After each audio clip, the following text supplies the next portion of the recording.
Before the United States entered World War I, it was sending hundreds of millions of dollars in aid, along with all sorts of supplies, to the Allied powers, like Great Britain and France. Food, weapons, explosives, first aid supplies, the list goes on. The German Empire and its allies were outraged by this. The US claimed to be neutral, yet it was sending so much aid to the Allied powers, while Germany and the rest of the Axis powers got nothing. To combat this, the Germans begin employing submarines to wage a war on US ships trying to transport goods to the Allied powers. The Germans sink many US ships, even though the US is continually asking them to stop. This unrestricted submarine warfare is one of the main reasons the US enters the war, along with the Zimmermann telegram, a message sent from Germany to Mexico proposing a military alliance between the two if the US were to enter the war. However, very few people are aware that besides this unrestricted submarine warfare, the Germans will employ other tactics to curb America's aid by attacking American shipping on American soil. On today's episode of Bet You Didn't Know History, we're looking at the Black Tom bombing.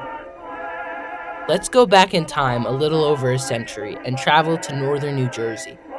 The Black Tom Pier across from New York City is shipping thousands of tons of supplies to aid the Allied war effort.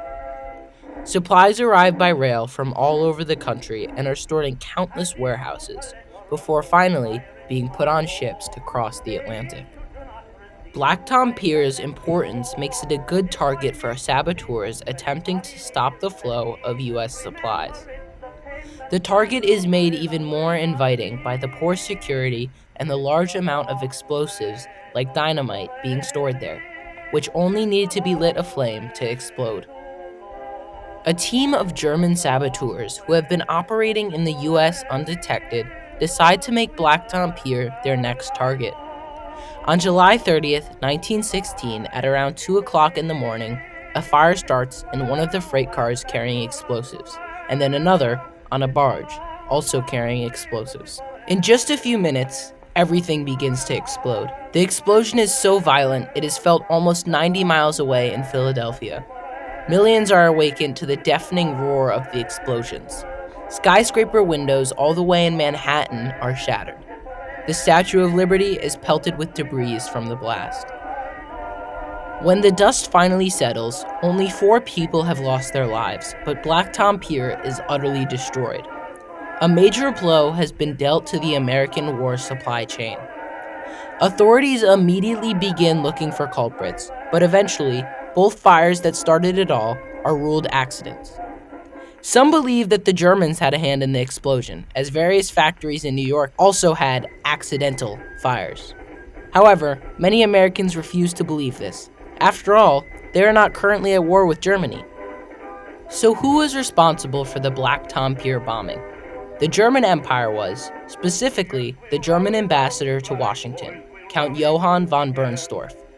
Instead of bringing a team of diplomats with him, von Bernstorff brought spies and saboteurs. One, named Franz von Rintelen, was responsible for the Black Tom Pier bombing using a device called a pencil bomb. Pencil bombs were charges filled with acids placed in copper chambers. These acids would eat their way through the copper and react, causing a fire. This device could be placed, and depending on the thickness of the copper, could go off hours or even days after being placed. But how did von Rintelen get his devices into Black Tom Pier? 2 other German saboteurs were let in by a bribed Slovak immigrant who worked at the pier. Together, the Slovak and the 2 Germans planted the devices. Perhaps the most interesting part of this incident is that the German Empire's responsibility for this stayed secret until a few years after the war's end. It would only be discovered after a thorough FBI investigation. Bet you didn't know that.